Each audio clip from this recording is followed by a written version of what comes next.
Welcome to the Revenue Cycle Rundown with KeyBridge Medical Revenue Care. Our live show features respected industry experts that will take us on a deeper dive into today's hottest rev cycle topics. We're glad you're here for the rundown. Let's get started.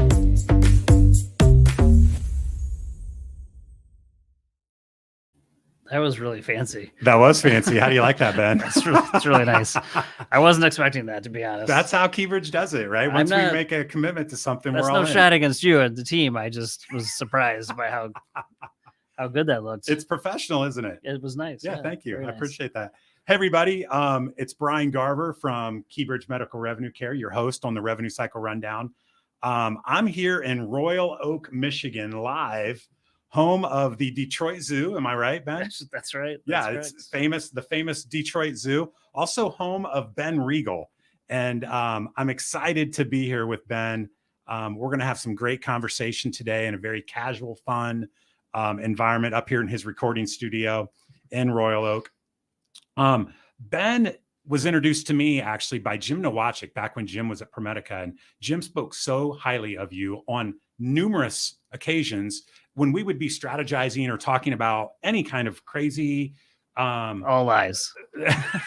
Your name would come up. So finally I'm like, Jim, you've got to introduce me to Ben. I mean, that's it. I'm done hearing these stories. When are we going to have lunch or dinner? So we actually got to at MGM one night, we met for dinner, and that was the beginning of a great friendship. But Ben is the host of a very popular podcast called My Good Friends, who I've now become addicted to this podcast. It's really, really good.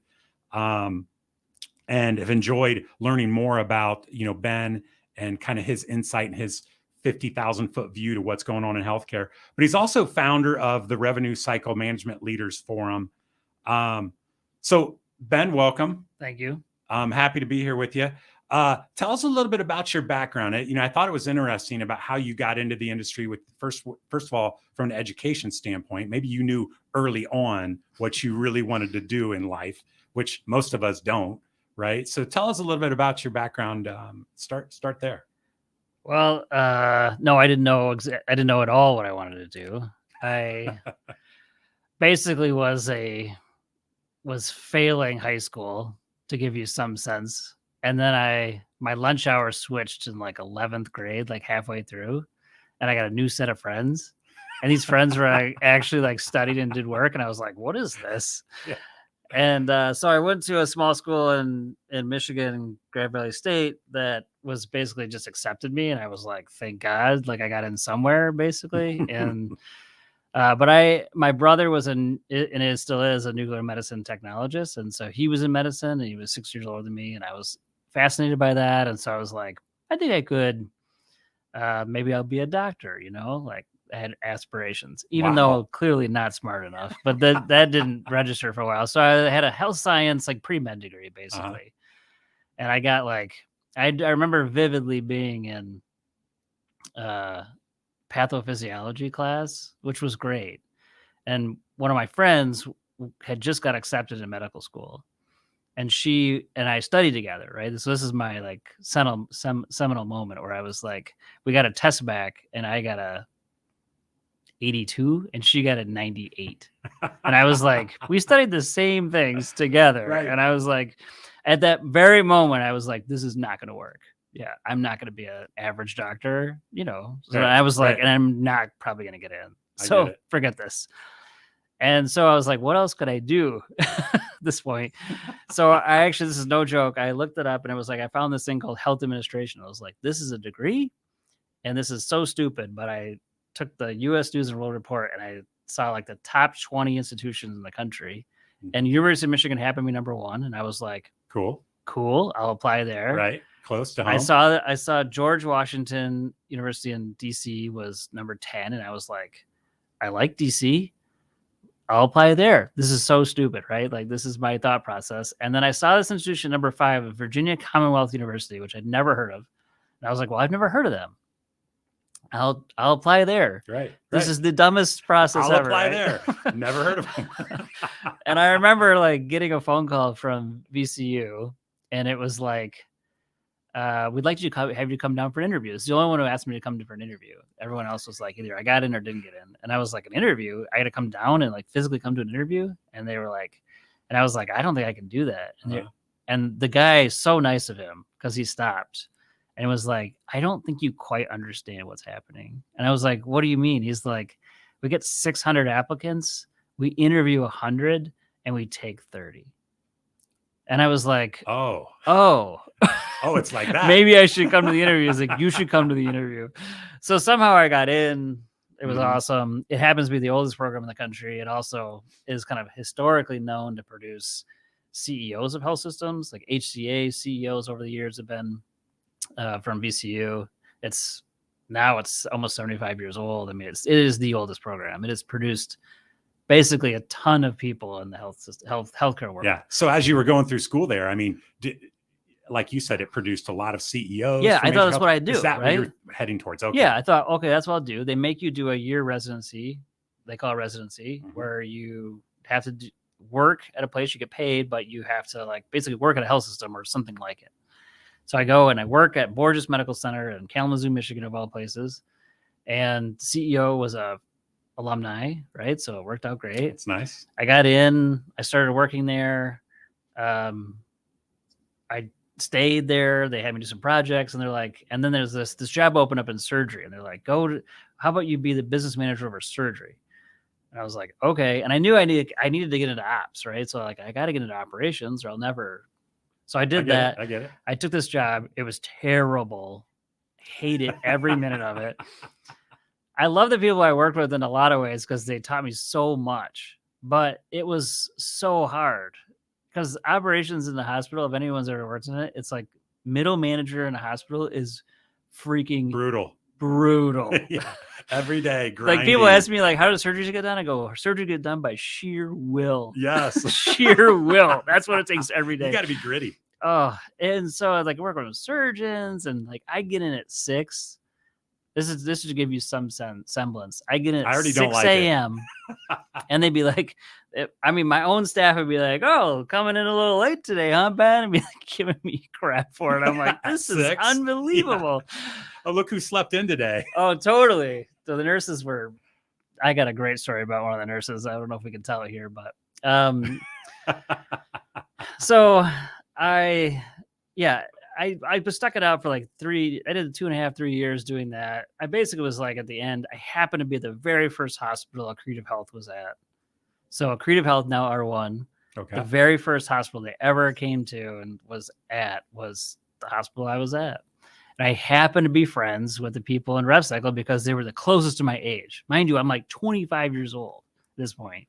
26. So the RevCycle folks you could connect with. Yeah, because a generational my friend thing. Sarah Lovell, if anyone knows Sarah, and I work together today, like she was like a supervisor manager over Access, right? Mm-hmm. And the director was Karen Sebastian, and Karen and I were friends. She's now retired, which she retired early. She was only like 10 years older than me, but I was like the closest people my age, right? So everybody else is like 20 plus years older. Yeah. Which anyway, so they were like, Karen was like, we were at a golf event outing or something, and I'm about to tee off, and she's like, you should give me your resume. And I'm like, I'm trying to tee off. Like, what are you talking about? So right. I ended up going to work for Accretive. I was early on, like higher 30 or something. Okay, yeah. And it was like the Wild Wild West. I mean, it's like hard to describe. It was awesome for just crazy, wild. Just because we were trying. If anyone's familiar with Mary, like CEO, founder Mary Tolan, she's brilliant on so many levels, and she was just like, "We're trying everything, and we're gonna get results." And I was like, "Okay, we're trying everything." And so we just try all this stuff like that. Today we would find commonplace, but back then, like almost nobody was doing the stuff we were trying to do. Mm-hmm, mm-hmm. So it did create this or push this like culture of, I would say, which was a good thing in a way, like pushing the envelope on what's possible. There were a lot of bad things about that culture. That's a different podcast probably. But it was like dog years in RevCycle. So a year there was like 7 anywhere else. I mean, it was just unbelievable. Just so much. Yeah. So much. But I learned a ton. It was super fun for 2.5 years. That was super terrible for another 2.5 years. And that was really, it's interesting to say thing. that though. I mean, you learned in a year, like you said, most organizations, that was like 7 years worth of value in learning and education because of the pace, right? And just that culture of that's what they do. I mean, that's just how they roll. They got results. I mean, it was like, we're going to get results. We're going to figure out how to crack the code on some of these things. Yeah. And I think the intention of that was really good. It ended up making a lot of enemies as far as like our clients. What was your role at that time? Well, I don't even know. What was my role? I was like a site lead over a small hospital. Yeah. Yeah. In revenue cycle specifically? Mm-hmm. Yeah. Okay. Yep. So like here in Detroit, that's where we got moved to Detroit. My wife is from this area, and I was over at St. John, Oakland, this little hospital. Okay. And it was like, but you ran everything. You worked with the CFO. I hired a good friend of mine, Jennifer, off the street, who's now at Ensemble and running big things. Like seriously, off the street. She's a social worker. She knew nothing about RevCycle. Yeah, isn't that awesome? But it was, it was hard. It was a lot of work, and not just work. It was just like, but I will say it was like a culture of go create, go figure out like what's going on. As I'm sitting here listening to you talk about that experience, I'm reminded of my first days at Keybridge. When I started talking to Scott Koenig, he's the owner and CEO back in 2013, 2014. And when I got to Keybridge, we had just starting a 5-year strategic plan that a lot of time had gone into creating and setting it out. So I'm at the starting gate, literally with Keybridge. We're beginning this 5-year strategic plan. And that's what it felt like. I mean, we sprinted. I mean, because when it's all laid out in front of you and you know exactly what needs to happen next, the pace is incredibly fast. Something I was never, ever exposed to, my business experience prior to that. And I'll tell you this, it was a great learning experience because of that discipline to strategic plan and discipline to the success of it. We accomplished that 5-year strategic plan and really blew it out of the water. I mean, far exceeded our KPIs and metrics. And it was almost an aha moment for me because I'm like, you know what? That's the way to do it. When it's that spelled out and it's that well thought out and it's that specific, now it's just go. I mean, there's no more decision making. There's no more like, what do we do about this? Or what decision do we make here? No, there is no decision. The decision has been made and here it is. So now it's just go. The decision was, it was get results at whatever cost. But there is a cost. There's a huge cost. So, you're no longer there. Yeah. There was a cost of culture, I think, eventually. Right. Yeah. I got very fortunate to leave there. Not to leave, but just McKinsey recruited me to come like help them build something. And I was like, never heard of the company before, which is funny looking back. Like it's at the time though, widely regarded as probably the number one dedication, number one place MBAs from major places want to go, which is funny. I didn't know anything about it. But you have a tendency to be attracted to those places like VCU. Well, right? I just got pulled into I just actually stepped into it, right? Like I've never really applied to anything my whole life. I just someone found me and it was and it was great. It was awesome for me, but it was such a big shift in Wild West culture to they have a defined set of way they do things. And it was it was a culture shock for me because I had never experienced anything like it. Yeah. What were some of the big parts of their culture at McKinsey? I heard on one of your earlier podcasts that I was listening to, that was fantastic, by the way. It was with Heather Dunn from Vanderbilt and a gentleman from Duke was the one that I really got into. Yes, Scott. Mm-hmm. But you touched on that a little bit about the unique culture that really opened your eyes. Can you tell us some of the aspects of that? Just one of them, we talked about this earlier, they had one of their core values was an obligation to, if you were a junior associate, if you saw something and had facts to back it up that needed to be called out or changed, or you had not just the right, you had an obligation to say something. Mm-hmm.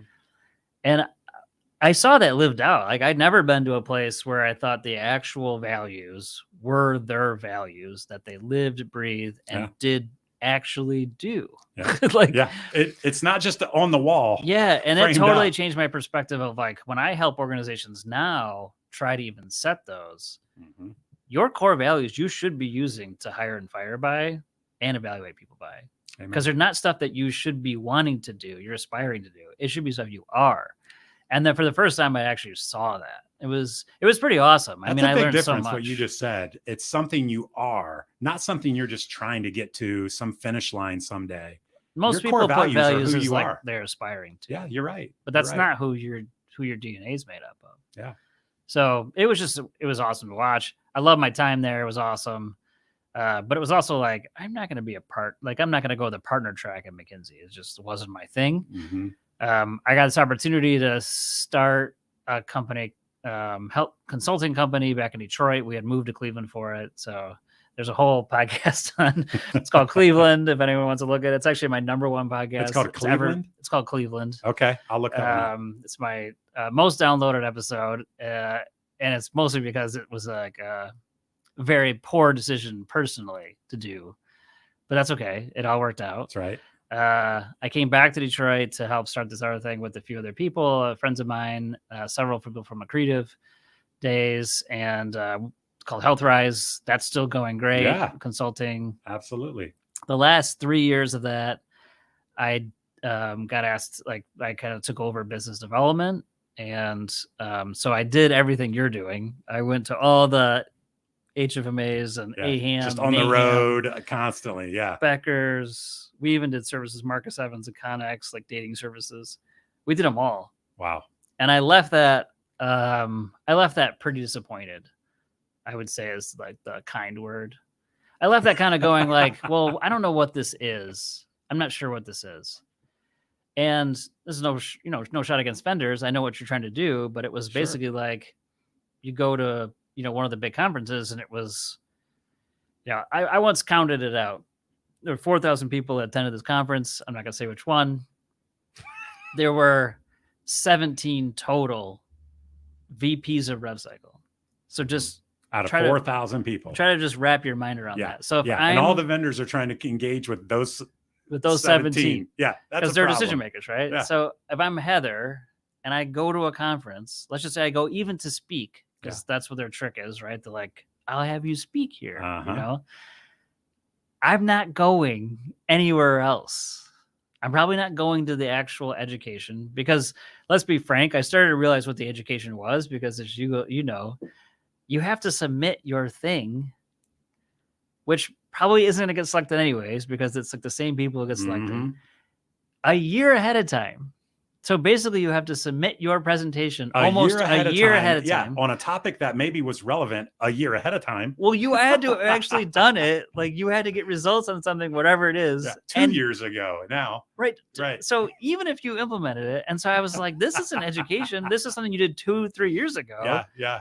And a lot of times what would happen is, I found this to be the funniest thing, was like the person would get up to speaking like, well, I don't work here anymore.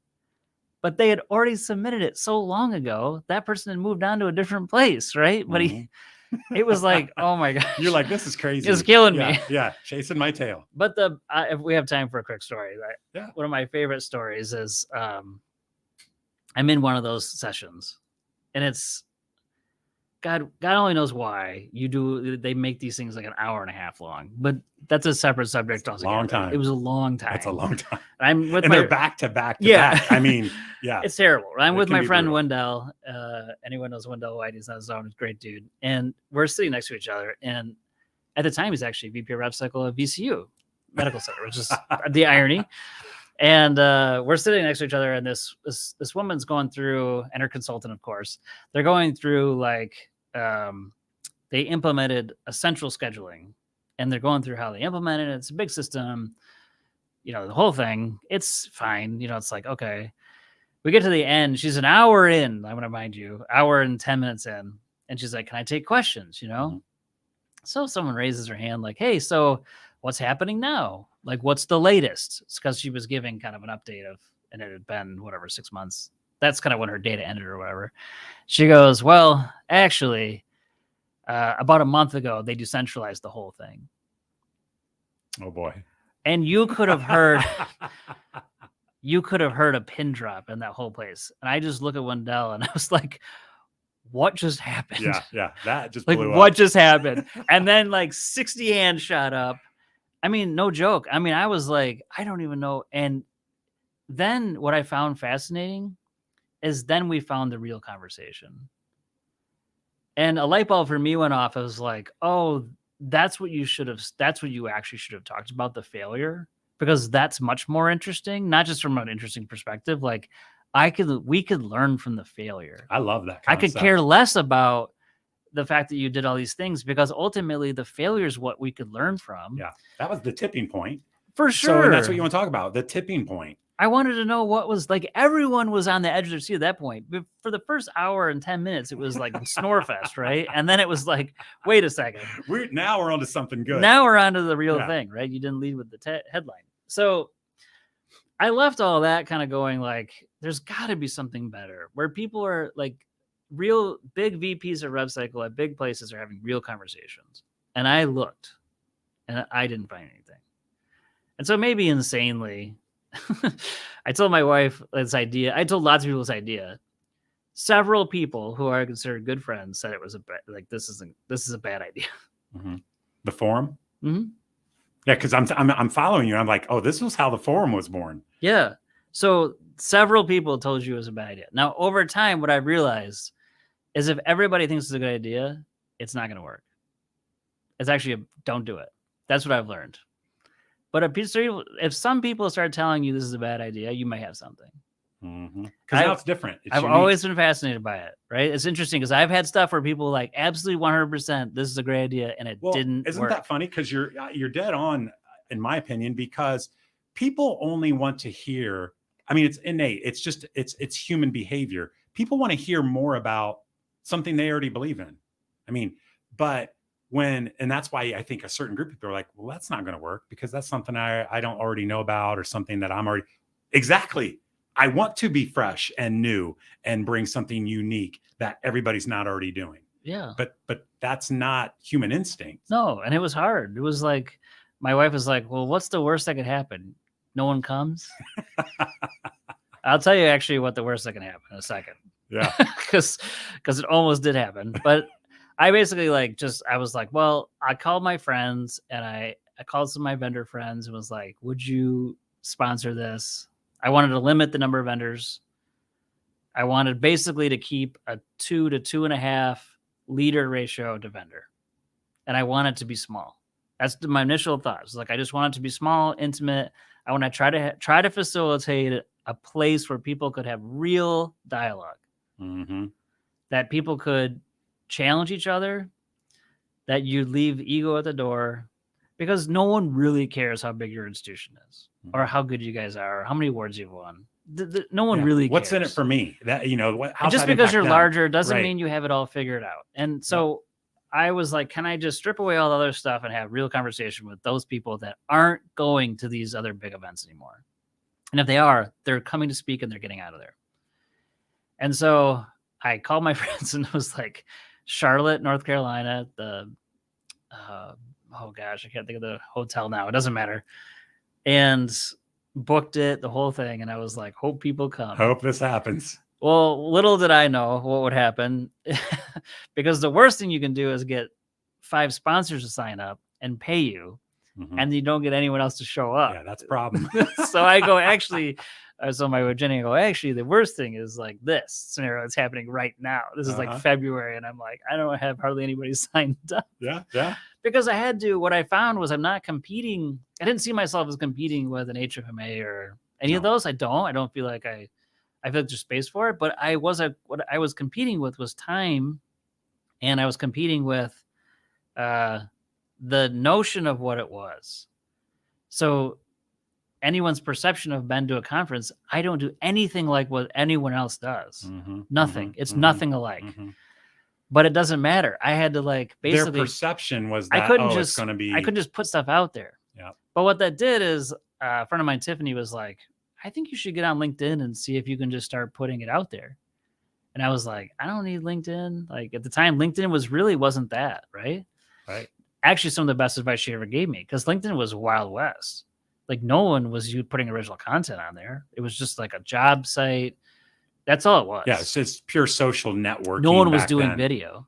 Right. So that after I did my first event, which ended up being successful, and that group was like, we love this. We want to form an advisory board and help you. These are my leaders now. And I was like, I love this idea. Oh my gosh. My friend Blake was like, we think this is a wonderful idea. We love it. We want to support you. Can we form an advisory board and help you? And I was like, 100%, I can't pay you, but yes. So those guys have been awesome. But out of that, I was like, well, could I start? I started doing LinkedIn stuff. Then I was like, could I record a video like this? Mm-hmm. And my buddy Matt did this. It's so stupid, but they did this thing that was like you and I talking over Zoom. Okay. Before Zoom was even a thing. Yeah. This is 16, 17. Yeah. 17 maybe. And they were talking about Michigan football of all stupid things, right? These guys are idiots. They did like 3 of them. And I was watching and I was like, I found myself watching it. I'm like, why am I watching this? Like, it's actually pretty funny. These guys are good. Yeah. Like, this is stupid. What if I just did this for RevCycle? Like, no one's doing anything like it. So I called my buddy Jeff Means, who I know really well, and I was like, dude, can you do this interview? So we did it. I did it through Zoom, recorded it on Zoom, mind you, which is terrible. At the time, it was like terrible video audio. He's in some room with like, it's terrible lighting. It looks pink. Yeah, bad. Everything like bad. It's dark. Yeah, it's blurry visual, no lighting. bad audio. I recorded it. It was bad audio. We just did 30 minutes. I didn't edit any piece of it. None of it. I didn't even know what I was doing. And I put the whole video on LinkedIn, which I don't think LinkedIn was ready for, to be honest, because they were like, just like that wasn't a thing people were doing. Right, now right. videos all over the place. Yeah. And this is no joke, I got 5,000 views of the video. And probably more now. Like who knows now, but 5,000. At the time I was like, 5,000. I haven't got 5,000 impressions on anything I've ever done. Well, where else could you have ever communicated with 5,000 people, right? And have 5,000 or just people even involved. that I haven't. And then people are It didn't texting me happen. and it's like, this is so funny. I can't believe you guys did this. It's so cool. So I did a few more. And then I was like, what if I did an actual podcast? That's how the podcast got born. Is I just started interviewing people and I was like, this is fun. Yeah. And then we're now in season 4, and who would have thought? And who would have thought, like, I started doing original content on LinkedIn and writing some articles and just trying to like do original content that was, I think in my mind, just being me. Mm-hmm. I was trying to push the envelope of RevCycle and say, it's not okay what we're doing, that it looks exactly like it did 10 years ago. Yeah. I want to ask you more about that. Is now a good time? Sure, whatever. This is your thing, man. Because, I knew through our conversation like this, you would get to some points that I'm like, oh, I'm so curious about, but that was one of them. I'd even made a note about it. And that's that, so much in revenue cycle, in healthcare in general, this culture has formed that it's not okay to fail. Like that is just off limits. It's a career changer for someone if they do in a significant department. And we see it all the time, even in C-suite, environments, we see it all the time. But my question is while it's not okay to fail, has good become the threshold in revenue cycle where some organizations, they stop there. They're like, hey, we're doing this pretty well. Our KPIs are solid. And then they stop being creative. They stop thinking outside the box. They stop doing things that other people would say, I'm not so sure about that. Like you were saying earlier. I've witnessed that personally in our industry at times. For sure. Yeah. And how do we break through that? I mean, what will it take for revenue cycle in healthcare to break through that good threshold to move on? Well, to go back to your first point, I think that what has happened is hospitals and this is a correct thinking, have created risk-averse organizations because they need to be. Right? I get 100%. Like clinical care is a big deal, but it's also really interesting that has permeated a culture that has trickled down to the culture of RevCycle 100%, where a CFO doesn't get fired for trying new things. A CFO will get fired for trying new things if they mess it up. If it fails. But if they keep it relatively the same and they just keep it going, they're 100% to keep their job and they'll get another one, no problem. I once knew a CFO who changed the books to make his organization look better. He got another job in healthcare. So just to give you some semblance. Yeah. So, but to answer your other point of like, how does it change? I mean, I think ultimately this is going to be, people don't like this. Benchmarks have ruined getting to world-class performance. Because I would say right now what's happened is like, oh no, I have, this is what it looks like. This is what the standard is, or this is what the average is. And I'm just above that average, or I'm at the standard. Yeah. So you what's go. The issue? Yeah. You can send it upstream to the board of directors, the CEO, everybody. I'm at the standard. We're good. But my thing would be like, well, if you just threw away the standards, if you threw away the MAP awards, let's say. Yeah. And there's no offense to MAP. Right. I know what they're trying to do. It's not a bad thing. Exactly. The reality is like, what if we didn't know what world-class looks like? So I used this example the other day. I don't know if anyone remembers this book called First Break All the Rules. Do you remember this? Malcolm Gladwell wrote it. It's from Gallup. I do. It's where the engagement survey came out. Employee engagement, actually, the term came from is that book and that research. And one of the things in that book is they tell a story. I can't remember the woman's name, but it's basically about key punches. And I told this on my last forum. And key punches, if you remember, is like the punch cards, like where they had to put so many key punch cards into the system. That was a thing. This is probably the early 80s, maybe late 70s. And Gallup was doing they did research over 15 plus years, right? And so they were interviewing this person in this group, and she, I think that it's like something around the standard average was to do 200,000 punch cards in a month, right? That was the industry average. Yeah. And so they just wanted people to get above the average or around the average. She came to our boss one day and she's like, I think I can break this and I can go way over. She was already averaging 300 plus, let's just say 300,000 plus in a month. She's like, I think I can break 500. He's like, let's figure it out. Yeah. Yeah. So she did. She broke 500,000, no problem. And then she came back and she's like, I think I can get to 1 million. I do this many. And then she did one day where she did like, I don't know, there's some number where she did like maybe 110,000 in one day. Mind you that the average is 200,000. Now she's doing 100,000 in a day. She did one day when she's like, if I could just average something close to this, I can break 3 million. Do you know what her record was? I'm shocked. It's like 5 million. Yeah, insane. I love stories. I want to go back to like it was 200,000. Yeah. Well, the problem is like what you're alluding to, and Scott Cottrell, who's the president at Keybridge, is an amazing forward-thinking guy. He said something to me recently. It really has stuck with me, and it's popping in my head as I listen to this story from you, Ben. And it's that we've got stuck into this trap of comparing ourselves now to ourselves prior. That has become the metric. Well, here's where we were 5 years ago, and here's where we're at now. Isn't that great? We went from 200,000 punches to 250. No, it's not great. We have to stop comparing ourselves as a litmus test of success to what we were a year ago and start comparing ourselves to the possibility of what world class is and reimagining, redefining that. Yeah. That's the comparison. And not everybody can do it. Like some places are in a place where they just got to get to totally Just get get that. through the day. Not everybody is set up. My thing is like, there's got to be some organizations that are set up to provide an environment in which people can go try stuff and try to get to whatever that looks like. Yeah. Yeah. I just don't want to go. I just want to keep pushing the envelope that let's not assume we know what it looks like. Love that thought. Assumption is everything at this point. We assume we know what that looks like. And I would say, let's not assume.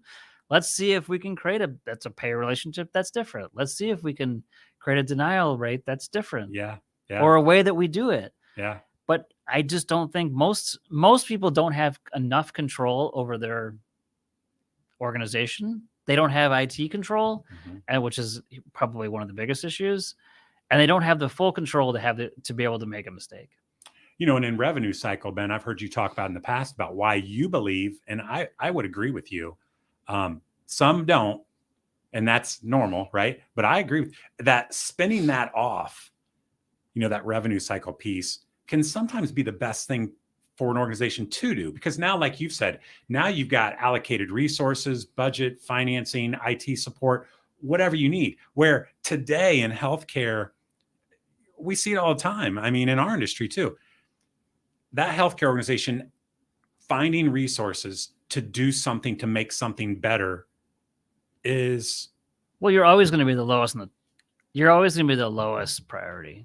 yeah, the pecking order is not in our favor. I worked in surgery. Okay. Remember? I do remember. You loved it. 6 a.m. But there is an absolute hierarchy in surgery. It's the surgeons, administrators, nurse anesthetists, charge nurses, regular nurses, surge techs, and the cleaning people. I'm impressed. And then supply people, cleaning people. And it's probably an obvious pecking order, It's- right? Everybody knows it. It's so in your face. It's so obvious. Yeah. And I would say there is an absolute order in which you are priority. And the order right now has historically been, there's almost no one lower on the totem. Like that's the word to use. There's almost no one lower From a priority from a of priority resources. perspective of resources. The only way you get resources is something's wrong. Yeah. If it's on fire. If it's on That's fire a and I don't great have point. cash, Yes. I don't get the resources. Yes, I see that all the time. So that we the just did a podcast on this, and I was like, and one of the things we talked about was like, where should it report to? Should it report to clinical? And I'm like, I think where it should be is reporting to the CEO at this point, because it's not really finance related. It really has everything to do with the clinical operation. But if you report to clinical, you're never going to get any time. You're just going to be one of their things that they have that they too just many don't spokes care. on that wheel. And I get it. I get why. Like, I totally understand it because I live that world. At this point, like, I don't see another. It almost leads its own path. That's why I said before, like, splitting it out. Yeah. And because my thing with spinning it out was, you're only going to be able to create, because you got to control your own destiny. And if you can't get any resources because it's all based on Epic, and like we don't, you know how many times I've talked to a VP of RevCycle in the last 2 months, just in this last 2 months, that's like, oh, I can't do anything else. I can't even put what I'm trying to put through. It's 30th on the list of stuff they got to do. I'm guaranteeing you can save $10 million. Like, nope. Yeah. And especially it's not if going to they're happen. like, and my metrics there are already, good. They're within the These benchmark. are innovative people. So I'm not even talking about the people that aren't like thinking forward. They're like innovative people. And they're still like, they can't do it because get to this. IT can't. No, IT won't put it on. They've already got 33 things above 33 So it comes down to things an above IT on the resource. list.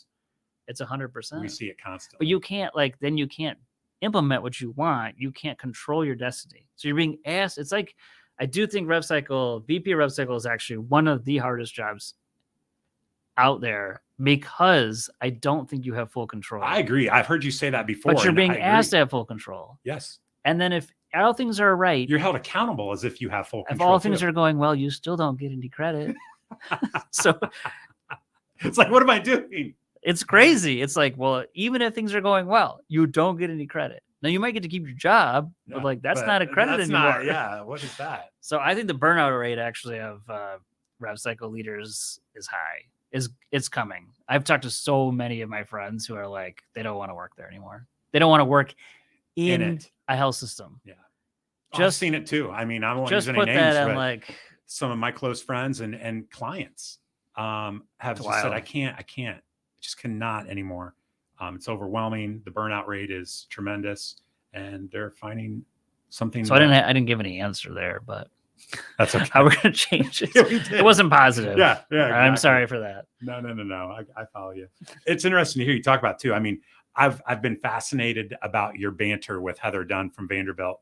I don't know Heather other than being exposed to her through your stuff. Yeah. But it's funny to listen to you two talk, because she is so passionate about creating that controlled environment and selling it upstream. She's like, no, I can't get the resources because I'm able to see the vision, to articulate it and sell it upstream so that I can get those peeps. I can get those resources. And it's like you said, yeah, but that's not normal. I mean, she is maybe a unique situation. I would say that's the 1 out of 100 that I see in healthcare revenue cycle that are able to do that. The rest, it's like you said, it's just the pecking order is not there from available resources. So projects that could be done in 30 or 60 days never even get put on the docket because they just can't see. Yeah, and I don't want to speak for her, but I would say even she gets, it's just like the same. It's a lot of the same. It's like Groundhog's Day all over again. AR's up. That's my favorite movie. Oh, it's up again. Okay, we got to go do this. Yeah, this is happening. Okay, got to go do this. Yeah. So we're going to wrap up here in a moment. It's 10:40. This has been a lot of fun, but you just touched on something. What do you see as the most major metrics revenue cycle has to be focused on, and they have to find new innovative ways to become world-class, not just hit the standard, benchmarks that have been in place for years. You mentioned AR, for example. I mean, but where does the focus need to be specifically for most healthcare organizations, rev cycle departments, do you believe, to move the needle, to have noticeable improvement in what they're tasked with? Well, that's a tough question. I don't know. Is it their people? Is it, because sometimes that's looked at as, oh yeah, I mean, there's people, but maybe that's the biggest focal point that needs to happen. Or maybe not. Maybe it's technology, maybe it's talent, maybe it's other things that impact whatever that metric is that has to be the focal point, for a revenue cycle. Well, I think if you're talking about like impact of like what are people going to focus on? I just think that the job, if I just take Susie the biller, she's always okay. Common name, Susie. Know her well. Susie. If we take Susie the biller, who's been doing billing for 15, 20 years, yep. That job, my hope is that job 10 years from now isn't that job. I would say the majority of the most innovative organizations today, that job is actually becoming an analyst. So the skills required for someone to work accounts are not the skills today that are not going to be the skills tomorrow or in 5 years, my hope. Most of those big organizations that are innovating quickly, those jobs are becoming, like I could foresee that job becoming more of an RPA. I actually know that person knows how to dig into reports to find the data and go build a bot without any help. Yeah. That's a totally different skill set than Susie. That's a totally different job. Yeah. And the rest is going to be automated. I could see not all the work, but a lot of it's going to be automated. Portion's going to be offshore because I just think labor arbitrage. I agree. You're going to have to do in some form or fashion. Some people will not agree with that, but like I think like there's still going to be a place for that. And the rest of your team is going to be some core people that are very good at handling complex claims, most difficult things, and being most basically analysts. I don't see a world. I see that's such a big shift from what we've had. And it's somewhat sad because I think like, yes, there's a spot for Susie, but like Susie's going to have to keep changing. Mm-hmm. If I go back to, there's the movie, what's the movie with about NASA, the three ladies that developed things at NASA. I don't know that one. I thought you were going to say, Apollo 16. No, I can't think of it. Anyways, it's highlighting Hidden Figures. And one of the things in Hidden Figures is like one of the characters in there, this is all true story based on two people who are mathematicians within NASA, which at that time females were not accepted. Right. They were black. So it's like black females were definitely not accepted. Right. But they made big choices. But like one of them is like they were considered to be computers, the computer division. Well, it was just people that put punch cards in, right? Or not even punch cards. It was just people that like punching type stuff. Code, yeah. Well, then this machine shows up and it's like the IBM machine, and it's huge. It takes up a whole room. And it's like this is now going to be the computing thing in there. And she goes over there and she realizes right away, I got to teach she's a manager, supervisor of the place, and she's like, I got to teach my whole group how to use this thing, because if they can use this thing, they can transition to the next phase. And the movie, I'm sure it's dramatized, but like eventually she becomes like the manager and her whole team takes over because Nobody else knows how to use a machine. But I think it's a similar I think it's a similar transition where we think about like how you run RevCycle today. And I think some people just have this sense of like, well, the larger land, the more people I have, the larger land and more I own, the better. Like, and I'm just saying, no, I think you should be really objective about what it is you're great at. Because you can take great to world class. You cannot take poor performance or average performance to world class. It's almost impossible. And so know the things you're really good at, find partners to partner on and stuff that you're not good at, and knock the stuff out that you can do. And manage your partners very tightly and very well, but like it's just a totally different type of organization for this now. My guess is it's a lot less people. As in like you own those people. I would say it's even different than that. Like I was talking to my friend Jill, who's at Stanford, and she's recruiting from everywhere, all over the country. And I said this like a year and a half ago when the pandemic started. I was like, this is going to be an absolute talent war. Oh gosh, absolutely. Because it's not I'm competing with like down the street. You're competing, you can get resources anywhere. Globally. And the thing is, like, how much different is it? You won't even 2 years from now, you may not even have met any of your people in person ever. Yeah. Isn't that unfathomable? It's totally changing everything. Yeah, and my thing was like, I think it's the biggest shift in management ever. Yeah. I don't think maybe the computer, maybe email, personally. but like think about those were small transitions. These are large transitions where we all went virtual relatively quickly. But I don't see it going back, even though Elon Musk thinks he's going to put people back in office. I have a friend at Apple, and Apple told them they're all coming back, and there's basically like an absolute revolt. Like it won't happen. I'm guaranteeing it won't. I don't believe it will either. So I mean, they'll be hybrid. I believe. There's a side note, but like it's here to stay, and I think it should. But it's going to take a whole different like type of management style. But the benefits of that are massive, like you said. I mean, the ability to find the right talent, find those 100%. Analysts. But the shift in like mindset is significant. Oh, absolutely. And there's going to be a lot of competition too, because it's not like just one organization is going to be out there searching. And this is where Heather and I differ. I think Heather believes that her people care, that they should care about the mission. And I'm telling her people don't necessarily care. And especially if I don't have any tie to it. If I'm in Albuquerque, New Mexico, and I work for Vanderbilt, I may not care about Vanderbilt's mission. But I certainly care about doing good work. Yeah. And this is good for me. That's either okay or not okay for you. But like, that's my whole thing is like, I just think it's shifted significantly. I'm not saying she's wrong. I'm just saying it's shifting significantly. Yeah. Agreed. Anyways, we've gone over. We have. This has been outstanding, Ben.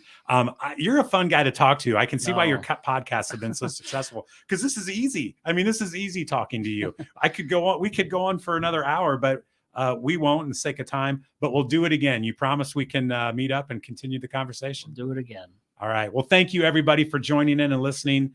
Again, my name is Brian Garver. This is Ben Reigle. Check us out at www.revenuecyclerundown.com. You can register for all of our future live events here on LinkedIn so that you'll be reminded and notified of those. And you can also go and check out all of our menu of previous live events that we did that we now have recorded. So have a great day, everybody. We'll see you soon out there. Thank you.